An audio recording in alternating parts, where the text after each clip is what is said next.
ගෙදරක් ගත්තොත් උදෑසන තේ පිළියෙල කිරීමේදී අපි නටන උණු වතුර තේ කොළවලට දාලා තේ ජොග්ගුවක් හදනවා නේද?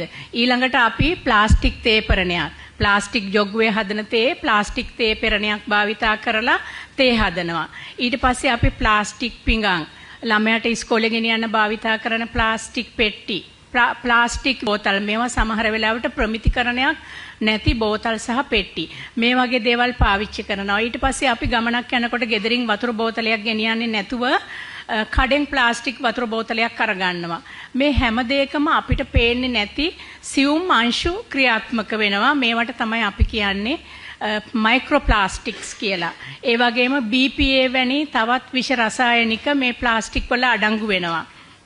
සමහර වෙලාවට අපි පරිප්පු හොද්දක් හොදි ටිකක් ගෙනියන්නේ ප්ලාස්ටික් පොලිතීන් ආවරණයකින්. කෑම පැකට් එකේ තියෙන පොලිතීන් වල බැඳපු කෑම එකක්. මේ හැම දෙයකින්ම ඉතා විශාල විෂ ප්‍රමාණයක් ශරීරයට ඇතුල් වෙනවා. ඉතින් මේ විෂ කාලයක් තිස්සේ ඇතුල් වුණාම මේවා අපේ රුධිර වාහිනිය හරහා ගමන් කරලා ශරීරයේ තියෙන ප්‍රධාන අවයව මොළය, වකුගඩු සහ අක්මාව වගේ අවයවවල තැන්පත් වෙනවා. කාලයක් තැන්පත් වුණාම මේ අවයව අකර්මණ්‍ය වෙන්න පුළුවන්. ඒ වගේම තමයි මේ රුධිර වාහිනිය තුල ගමන් කරන මයික්‍රෝප්ලාස්ටික් වලින් ඒවා රුධිර වාහිනිය වල තැන්පත් වෙලා රුධිර වාහිනිය අවහිර වීම, හෘද රෝග, heart attack වගේ දේවල් ඇති වෙන්න පුළුවන්. ඉතින් ඒ වගේම මේ BPA වගේ රසායන ද්‍රව්‍ය වලින් අපේ හෝමෝන අසමතුලිත කරලා නොයෙකුත් හෝමෝන ආශ්‍රිත රෝග, මදසරුභාවය, ඒ වගේ විකෘතිතා ඇති වෙන්න පුළුවන්. ඒ වගේම තමයි නොයෙකුත් බෝ නොවන රෝග, ඒ කියන්නේ දීර්ඝකාලීනව පවතින විස බීජ වලින් නොනමැතිව හැදෙන දීර්ඝකාලීන ආසාදිත තත්ත්ව පවා මේ මයික්‍රෝප්ලාස්ටික් BPA වලින් ඇති වෙන්න පුළුවන්. අවසානයේ නොයෙකුත් පිළිකා වර්ගවලට මේව වර්ධනය වෙන්න පුළුවන්.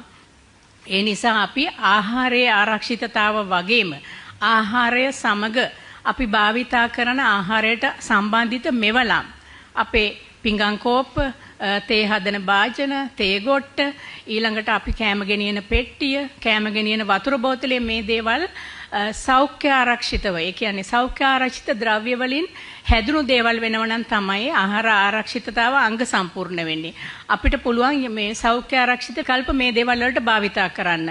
මැටි හට්ටි, එතකොට මේ ස්ටේන්ලස් ස්ටීල් ලෝහ භාජන, එහෙම නැත්නම් සෙරමික් භාජන, එතකොට මේ වීදුරු භාජන, ඒ වගේ දේවල් සෞඛ්‍ය ආරක්ෂිත හැටියට ගන්න පුළුවන්. ඉතින් මේ විදිහට අපි අපේ ඇවතුම් පැවතුම් වෙනස් කරගත්තොත් අපිට ආහාර වලින් ලැබෙන ආරක්ෂාව උපරිම කරගන්න පුළුවන්. මේ වගේ දේවල් භාවිතා කරුවෙන් ඇතිවෙන රෝග එක සැරේට ඇතිවෙන දේවල් නෙමෙයි. ප්ලාස්ටික් කෝප්පේ කාපු මේ පිඟානේ කාපු ගමන්ම හැදෙන්නේ නැහැ. ඒක දීර්ඝකාලීනව භාවිතා කිරීමෙන් ඇතිවෙන දෙයක්. ඒ නිසා අපි මේක වළක්වා ගැනීම තමයි කළ යුත්තේ.